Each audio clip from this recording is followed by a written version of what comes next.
Ang mga nahuhuli mo, na ipapakulong mo, mga butete at saka mga sapsap, wala rin mangyayari, tama?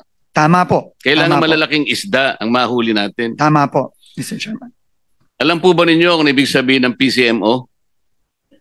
Opo, ito po ang project monitoring system na dapat gumagana sa loob ng Department of Public Works and Highways.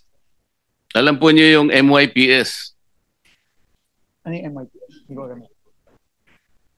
Ito po yung, ngayon ko lang po na-encounter, pasensya na po, Mr. Chairman, pero sinabi po ng Multi-year year project programming. scheduling. Yes, ito po yung si schedule at pagpaplano ng mga iba't ibang proyekto over a longer period po. Alam po niyo yung Survey 123. Ano yun? Hindi ko alam. Aagamin ko po, yung Mr. Chairman. RBIA. Hindi ko po alam, Alam aagamin po ko po. niyo yung SDM4. Hindi ko din po alam yun.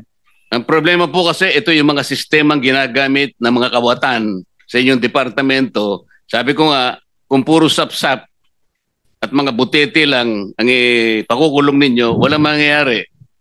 Agree po ako, pero sana po kung makulong po natin itong mga sapsap, sana po magaman din po natin. Hindi po yun ang layunin ng kumiting ito. Hindi sapsap, hindi butete ang aming hinahanap. Agree po. Yung malalaking isda para matigil po ang mga kawatan. Agree po, Mr. Chairman.